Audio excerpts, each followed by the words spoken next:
Dirang দোজাং offbeat একটা place.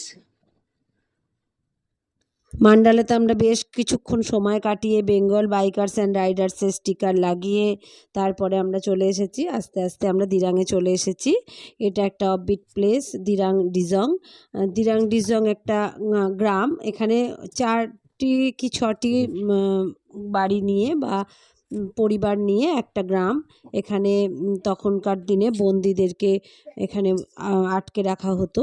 সেই জায়গাটা দেখে খুব কষ্ট লাগলো। এই ঢোকার মুখটা এরকম, এদের বুদ্ধদেবের সব জায়গাতেই প্রায় এখানে। আর এদের মনে হয় প্রফেশন হচ্ছে এই যে ভুট্টা বিক্রি করে মনে হয় এদের দিন যাপন হয়। যাই হোক, এই জায়গাটাকে সংস্করণ করা হচ্ছে, আমরা দেখলাম মিস্ত্রি কাজ হচ্ছে। তা বন্দি করে রাখতো সব। হ্যাঁ, জেলখানা মেমোরেবল, মানে কষ্টও হচ্ছে দেখে। আমার খুব মনটা খারাপ লাগছে, এরকম অন্ধকার একটা জায়গায় প্রিজনারদের। ইস, কি পরিস্থিতি! এখানে মানুষ থাকতে পারে? আটকে রাখতো এখানে।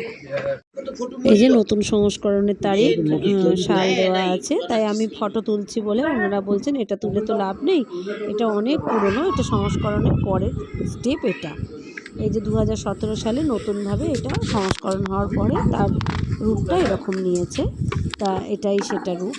আর এর আগে অন্যরকম ছিল ওদিকটাও এবার সংস্করণ হয়ে যাচ্ছে। এর পরবর্তী যারা অরুণাচলে যাবেন, দিরাংয়ে যাবেন, তারা এইটাও আর প্রিজনারদের বন্দিখানাটাও ওইটুকুই হয়তো রাখবে, বাকি অন্যরকম রূপ দেখতে পাবেন। তা খুব সুন্দর লাগলো, ভালো লাগলো। তবে এরা এখনো এক ঘরে হয়ে আছে শুনলাম, যেটা যে এটা সত্যি একটা হিস্টোরিক্যাল প্লেস, এটা একটা মেমোরেবল একটা জায়গা, খুবই সুন্দর। তা ওরা এখনো এক ঘরের মতোই হয়ে রয়েছে, ওদের সাথে কেউ মেশে না। এদিক দিয়ে বেরোতে হবে, এইভাবেই আছে। কয়েকজনকে সব ঘরগুলো এরকমই লাগলো, একদম মানে খুব গরিব যারা হয় সেরকম মানে লাগলো। চলে এলাম দিরাং মনেস্ট্রিতে। আমরা মনেস্ট্রিতেও একদম মন ভরে গেল মনেস্ট্রিতে আসার পরে, ভীষণ ভালো লাগলো। এই যে বুদ্ধদেবের ডান দিক ঘিরে আবার এরকম আমরা ওগুলো ঘোরাতে যাচ্ছি, ওগুলোকে কি বলে আমি সঠিক জানি না। তো যাই হোক, এত ভালো লাগলো। আর নদীটা দেখে তো মন প্রাণ ভরে গেল একদম। এখান থেকে পুরো ভিউটা অন্য রকম লাগলো।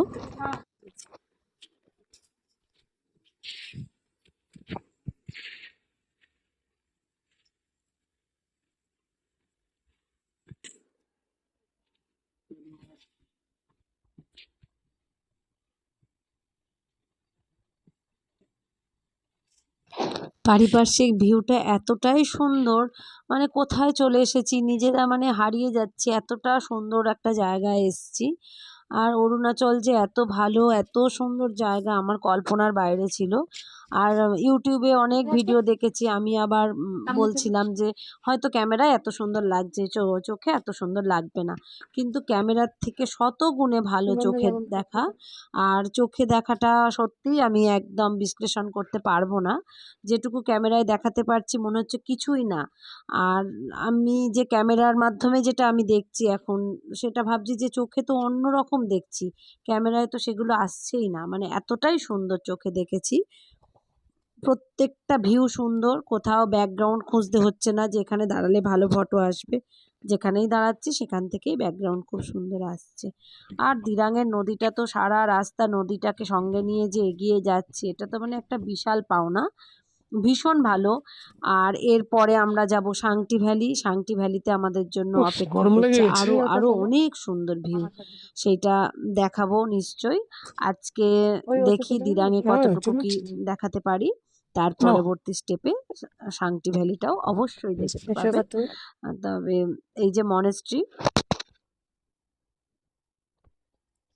এই হচ্ছে মনেস্ট্রির ভিতরটা, এই যে ভিতরের কারুকাজ, প্রত্যেকটা গুম্ফা প্রত্যেকটা মনেস্ট্রি খুব ভালো হয়, খুব সুন্দর। এখানে একটা শান্তি জায়গা হয়, খুব ভীষণ ভালো লাগে, মন ভালো করার মতো একটা সুন্দর জায়গা, এত সুন্দর, এত নিশ্চুপ। এটা মনের ভিতর থেকে আমি বাইরেটাকে দেখাচ্ছি। এটা হলো একদম প্রপার ভিতরটা। বুদ্ধদেব বিরাজ করছেন, ওনার গুরু এখানে সামনে গুরুদেব বসা।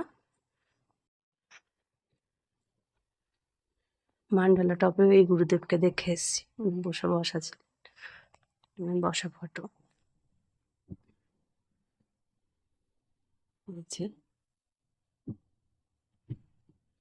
কোনো কিছু টাচ করা যাবে না, জাস্ট দেখা। খুবই পবিত্র স্থান, মন ভালো হয়ে যায়, মন পবিত্র হয়ে যায় একদম এখানে। সত্যি পবিত্র একটা স্থান।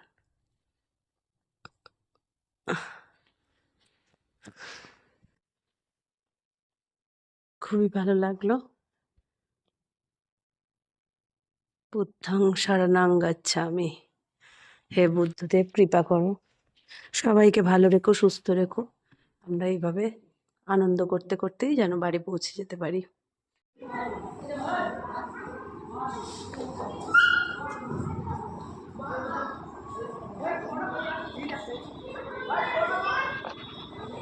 এই যে মনেস্ট্রি বাইরের দৃশ্য, সুন্দর সুন্দর, ভীষণ সুন্দর, ভীষণ সুন্দর। আর আমরা রাস্তায় নেমে পড়েছি। এই যে দিরাঙ্গা নদী, এই নদী দিয়ে আমরা নদী ধরে একদম যাবো শান্তি ভ্যালি। শান্তি ভ্যালি অসাধারণ একটা জায়গা। আর শান্তি ভ্যালিতে আমরা মানে নিজের চোখে দেখে এতটাই হারিয়ে গেছি যে ভিডিও সেভাবে করে উঠতে পারিনি। ওই দু একটা স্পট আমি দেখাতে পারবো। এইভাবে নদীতে ফেলে রেখে এগিয়ে যাবো, চলে যাচ্ছি শান্তি ভ্যালির দিকে। তবে এখানে রাস্তা খুব সুন্দর, আর যত উপরে উঠছি তত নদীর নিচের দিকে হয়ে যাচ্ছে, নদীটা চোখে যে দেখছি ঘুরছে নদী, এক এক জায়গায় চওড়া, কিছু জায়গা সুন্দর লাগছে, কিছু জায়গা চওড়া হয়ে গেছে। এই সেই শান্তি ভ্যালি, এখানে সব প্রি বুকিং, তাই আমরা দিরাঙে আবার ফিরে এসেছি। আজকে খুব একটা চ্যালেঞ্জিং ডে ছিল, ভীষণই চ্যালেঞ্জিং আজকের দিনটা। আমরা এখন 6টা বাজছে, এখন আমরা আবার শান্তি ভ্যালির থেকে রিটার্ন করলাম ওই দিরাঙের দিকে। আর একটা রুম পেয়েছি, তবে রুমটা আমরাই ওপেনিং করছি, ওই জন্য অনেকটা কনসিডার করেছে। একটা ইয়াং গার্ল, সে আমাদের রুম কনসিডার করেছে। খুব ভালো বিহেভিয়ার। আমরা ওপেনিং করলাম, এই রুম আমরাই ওপেনিং করছি। আর কেউ আসতে চাইলে অবশ্যই চলে আসবেন। এখানে খুব সুন্দর জায়গা, খুব ভালো ব্যবহার, খুবই ভালো লাগলো। এই যে রুমটা, একদম বিছানা ঝাঁকাঝাঁক। ফার্স্ট আমরা ওপেনিং করছি আজকে রুমটা, ফার্স্ট কাস্টমার ওদের, ওই জন্য হোমস্টে হিসেবে যা চার্জ তার থেকে অনেকটাই কনসিডার করেছে। এটা কি আছে দেখি, এটা ব্যালকনিটাও খুব সুন্দর। এই যে রাত্রিবেলার ভিউ, এখন কিছুই দেখা যাবে না এই দিকটা, তবে খুব বেশি দূরে আসেনি, ও কাছাকাছি আছি শান্তি ভ্যালি, তাই নদীর শব্দ সকালে সব দেখাবো। আর হালকা পাচ্ছি, আর নদীটাও এই যে দেখা যাচ্ছে।